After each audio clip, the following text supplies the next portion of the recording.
संसद के पास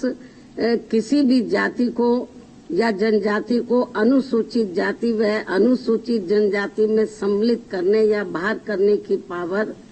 है, जिसे माननीय राष्ट्रपति द्वारा अपने आदेशों द्वारा क्रियान्वित किया जाता है और जिसे बदलने का किसी भी राज्य सरकार को अधिकार नहीं है। परंतु अब 1 अगस्त 2024 के इस निर्णय के बाद जहां जो पार्टी सत्ता में होगी वह अपनी अपनी राजनीति के हिसाब से अदलती बदलती रहेगी, जिसके साथ साथ राज्य सरकारें अपने अपने वोट बैंक के लिए अपनी मनचाही जातियों को आरक्षण का अनुचित लाभ देने का प्रयास करेंगी। इस प्रकार से इस आदेश से ऐसी अनेकों समस्याएं उत्पन्न होंगी, जिसके कारण SC व ST को मिल रहा आरक्षण ही समाप्त हो जाएगा। एक प्रकार से SC व ST को मिल रहा आरक्षण ही समाप्त हो जाएगा और फिर इसका नतीजा ये होगा कि अनुसूचित जाति व जनजाति वर्ग अंत में आरक्षण से वंचित रह जाएगा और उनके हिस्से का आरक्षण भी अंत में किसी न किसी रूप में सामान्य वर्ग को ही दे दिया जाएगा। माननीय सुप्रीम कोर्ट द्वारा अपने 1 अगस्त 2024 के इस निर्णय में इस बिंदु पर भी पर्याप्त विचार व्यक्त नहीं किए गए हैं कि अनुसूचित जाति और अनुसूचित जनजाति के किन लोगों को क्रीमी लेयर की श्रेणी में रखा जाएगा और ये तय करने का क्या मानक होगा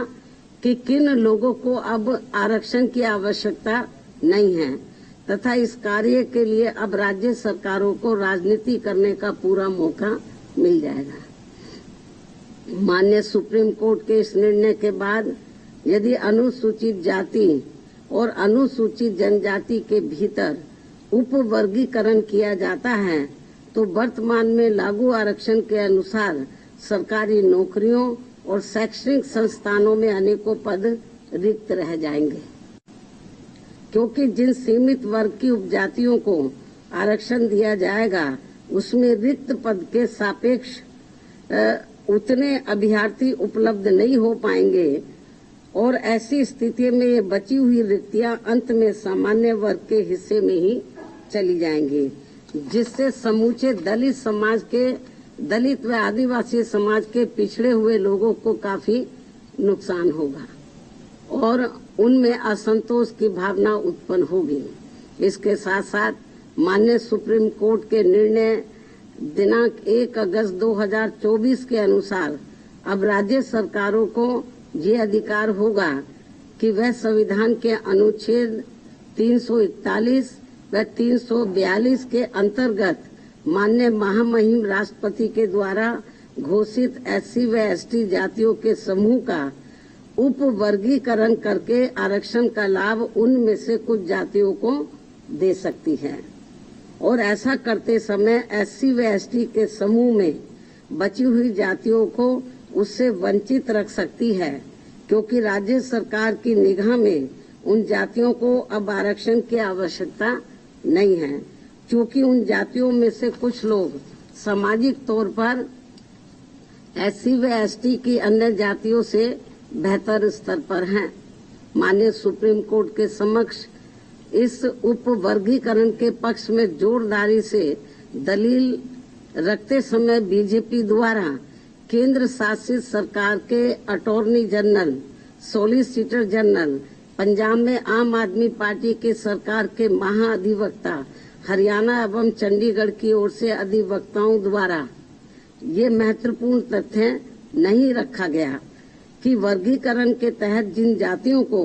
लाभ से वंचित कर दिया जाएगा उन जातियों में अभी भी लाखों व्यक्ति ऐसे होंगे जिनको आरक्षण का लाभ नहीं मिल पाया है और अब उन्हें अनुच्छेद 341 एवं 342 के तहत SC व ST वर्ग के समूह में होते हुए भी हमेशा के लिए आरक्षण से वंचित रहना पड़ेगा, जो कि किसी भी प्रकार से न्याय संगत व उचित नहीं होगा तथा पूर्ण रूप से असंवैधानिक भी होगा तथा ये सभी उप वर्गीकरण वाली जातियां आपस में ही कोर्ट कचहरी अदालतों में वर्षों तक लड़ते रहेंगे और अंत में ये सभी लोग फिर आरक्षण से वंचित रह जाएंगे। साथ ही माननीय सुप्रीम कोर्ट के समक्ष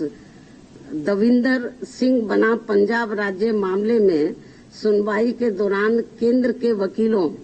और राज्य सरकार की तरफ से भी सत्ताधारी दल के वकीलों ने ही अपना पक्ष रखा है, परंतु माननीय सुप्रीम कोर्ट के 1 अगस्त 2024 के आए निर्णय के बाद अब तक इन सरकारों ने अपना पक्ष स्पष्ट नहीं किया है, जिससे अनुसूचित जाति और अनुसूचित जनजाति के लोगों में माननीय सुप्रीम कोर्ट के निर्णय को लेकर काफी भ्रांति की स्थिति बनी हुई है। माननीय सुप्रीम कोर्ट के समक्ष सुनवाई के दौरान समाजवादी पार्टी के वरिष्ठ राज्यसभा सांसद, जो कि वरिष्ठ अधिवक्ता भी हैं, तथा इनके साथ साथ बीजेपी ने केंद्र में अपनी सरकार की ओर से माननीय अटॉर्नी जनरल व सॉलिसिटर जनरल तथा कुछ राज्य सरकारों के वकीलों द्वारा, उसमें भी खासकर आम आदमी पार्टी की पंजाब सरकार की ओर से पंजाब के एडवोकेट जनरल, हरियाणा एवं चंडीगढ़ में बीजेपी की ओर से उनके वकीलों द्वारा उप वर्गीकरण के पक्ष में तथ्यों को तोड़ मरोड़ कर प्रस्तुत करते हुए बाबा साहब डॉक्टर भीमराव अम्बेडकर द्वारा संविधान सभा में लंबे विचार विमर्श के बाद बनाए गए आरक्षण के सिद्धांतों के साथ छेड़छाड़ करने का कार्य किया गया है, जो कि आरक्षण को पूरी तरह समाप्त करने की मानसिकता के साथ उठाया गया ये गंभीर कदम है। साथ ही माननीय सुप्रीम कोर्ट के 1 अगस्त 2024 के दिए गए निर्णय के बाद अनुसूचित जाति और जनजाति के लोगों के भीतर आपसी द्वेष की भावना बढ़ेगी और समाज में विभाजन की भावना को और अधिक बढ़ावा मिलेगा, जो कि राष्ट्र की एकता और अखंडता पर करारा प्रहार करने जैसा होगा।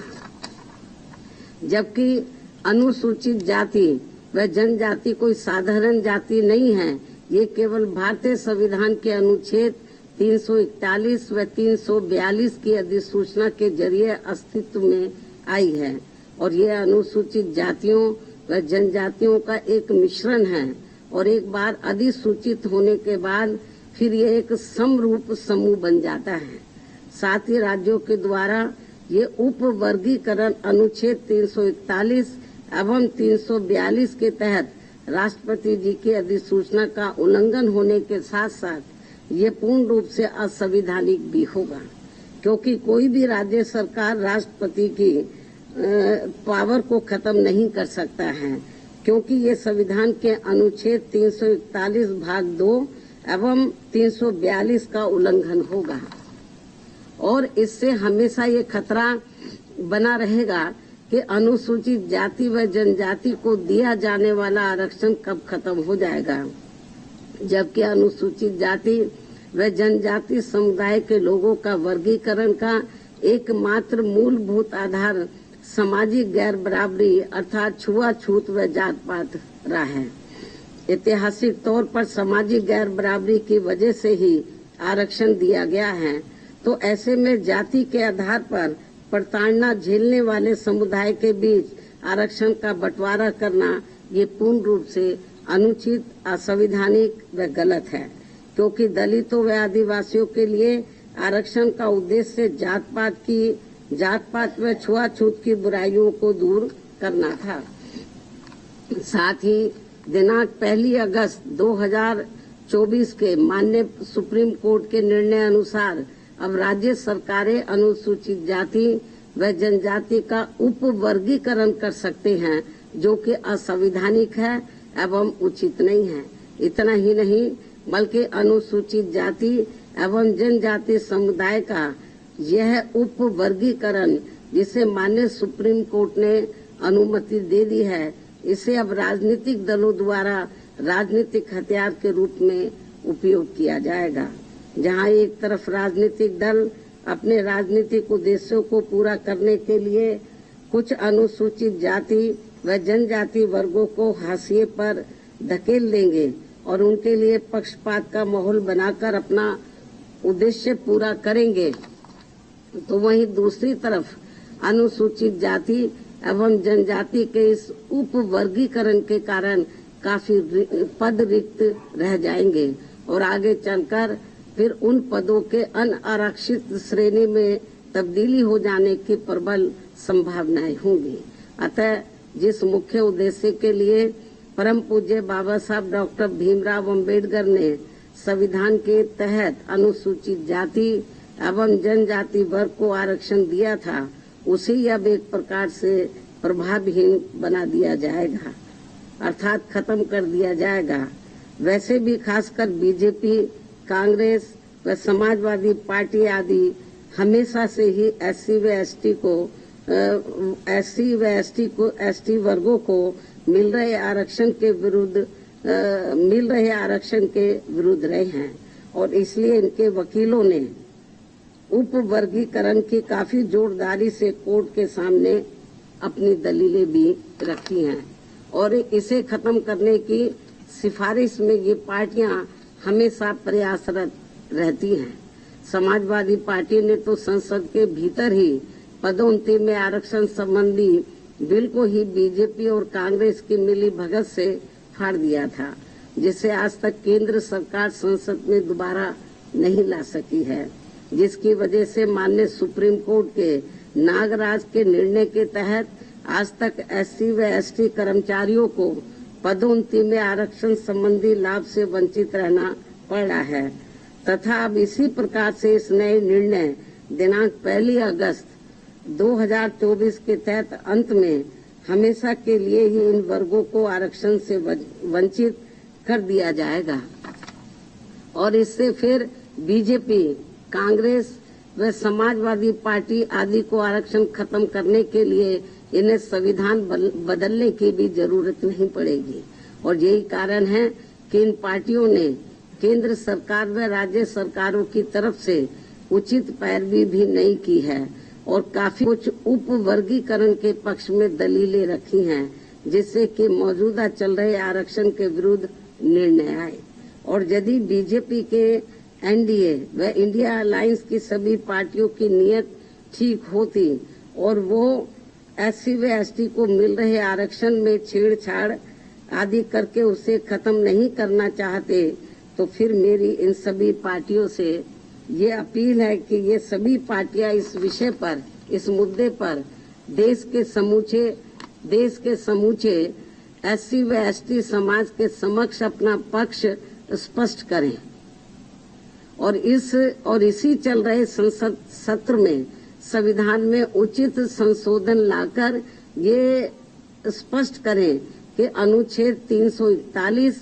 व 342 के तहत माननीय राष्ट्रपति द्वारा घोषित एससी व एसटी जातियों के संबंध में भविष्य में किसी भी प्रकार की छेड़छाड़ व उप वर्गीकरण करने का अधिकार किसी को भी नहीं होगा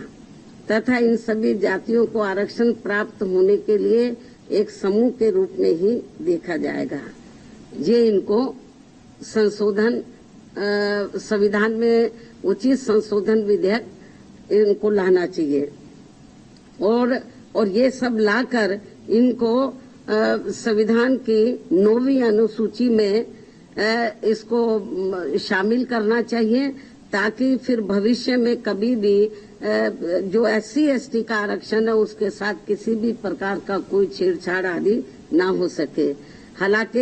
ये जो अब नौबत आई है ये नौबत नहीं आती यदि इसको बहुत पहले ही संसद द्वारा संविधान की 9वीं सूची में डाल दिया जाता। हमारी पार्टी ने लोकसभा के अंदर भी और राज्यसभा में भी इस मामले को अनेकों बार उठाया है, लेकिन इसको टाल दिया गया क्योंकि जब बीजेपी पावर में रहती है वो भी इसको टाल मटोल करती है। इस मामले को कांग्रेस पावर में रहती है तो वो भी इस मामले को टालमोल कर देती है। इससे स्पष्ट है कि चाहे कांग्रेस हो, बीजेपी हो या अन्य पार्टियां हो, उनकी वीकर सेक्शन के मामले में, खासकर दलितों व आदिवासियों के मामले में अभी इनकी जातिवादी सोच बदली नहीं है। मुझे नहीं लगता है कि ऐसा कुछ ये पार्टियां कर पाएंगी। इसके साथ साथ मेरी इस देश के सभी अनुसूचित जाति व अनुसूचित जनजाति वर्गों के लोगों से ये खास अपील भी है कि इस समय इस निर्णय से उत्पन्न स्थिति को अपने व अपने बच्चों के भविष्य तथा अपने संवैधानिक अधिकारों को नुकसान होने से बचाने के उद्देश्य से तथा बाबा साहब डॉक्टर भीमराव अम्बेडकर के द्वारा अपने अथक प्रयासों से इन वर्गों को जो संवैधानिक अधिकार दिलाए गए हैं, तो उन्हें खत्म होने से बचाने के लिए इस स्थिति को अपने लिए एक आपातकालीन की स्थिति समझते हुए इन्हें एकजुट होना पड़ेगा।